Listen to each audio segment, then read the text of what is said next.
ওপার বাংলার নায়িকা শ্রাবন্তী চ্যাটার্জির ব্যক্তিগত জীবন তথা বিয়ে ডিভোর্স নিয়ে চর্চা যেন একটু বেশি।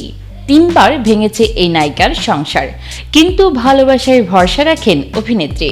সম্পর্কের প্রতি তার বিশ্বাস এখনও অটুট। শুধু তাই নয়, বিয়েতে এখনও বিশ্বাস রাখেন নায়িকা।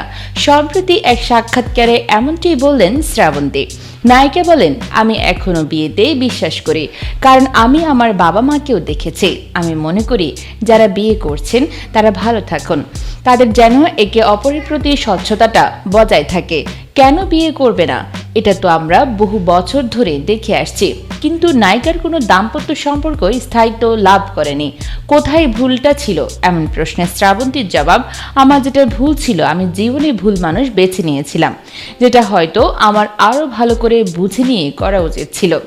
আসলে আমি তো খুব ইমোশনাল একজন মানুষ, সেখানে আমার মনে হয় আবেগে না ভেসে আরও বাস্তবতা দিয়ে জীবনটাকে দেখা উচিত ছিল।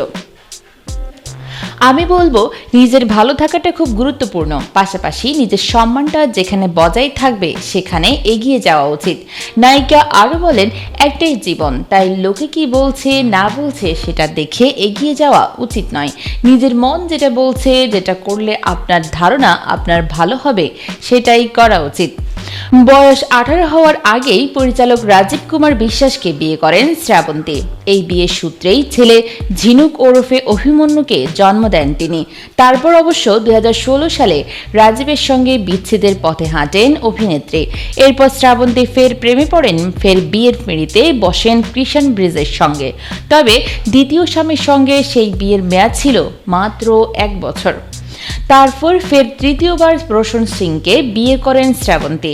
এক গুরুদুয়ারাতে গিয়ে প্রায় চুপি চুপি দুজনে বেঁধেছিলেন গাঁটছড়া, কিন্তু দেখা যায় যে বছর ঘোরার আগেই দুজনের সমস্যা শুরু। ছাদ আলাদা হয় রোশন ও শ্রাবন্তী। তারপর চলতি বছরের এপ্রিল মাসে দুজনে আইনিভাবে আলাদা হয়েছেন।